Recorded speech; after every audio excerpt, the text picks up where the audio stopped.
চোখের পলকে কেমন জানি দিন সন্ধ্যা হয়ে যাচ্ছে, বুঝে ওঠার আগে কেমন জানি শনি রবি সোম শেষ হয়ে বৃহস্পতিবার রাত এসে শুক্রবারে জুমার প্রস্তুতি হয়ে যাচ্ছে।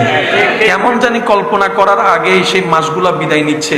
এই তো কিছুদিন আগে রমজান আমাদের থেকে বিদায় নিয়েছে, এখন দেখা যাচ্ছে কিছুদিন পরে হয়তো রমজান মাস চলে আসবে।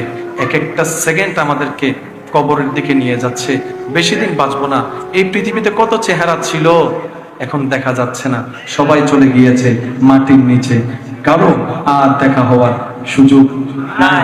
আল্লাহ চাহে তো হয়তো হাসরের ময়দানে দেখা হবে, দুনিয়াতে আর দেখা হওয়ার সুযোগ নাই। বাঁচবো আর কয়দিন, থাকেন না নিজে ভালো, অন্যকে একটু ভালো রাখেন। বিশ্বাস করেন, অন্যকে ভালো রেখে আপনি এখান থেকে যে ভালোটা থাকতে পারবেন, অন্যের মুখে অন্যের চোখে পানি এনে দিয়ে সে ভালোটা আপনি থাকতে পারবেন না। হয়তো জিত করে আপনি সাময়িক একটা জিতের আনন্দ আপনি হয়তো নিতে পারবেন, কিন্তু বিশ্বাস করেন, আপনার ভিতরে যদি বিন্দু পরিমাণ মনুষ্যত্ব থাকে, আপনি কারো উপর জুলুম করে কাউকে কষ্ট দিয়ে আপনি শান্তিতে রাত্রে ঘুমাতে পারবেন না। আপনার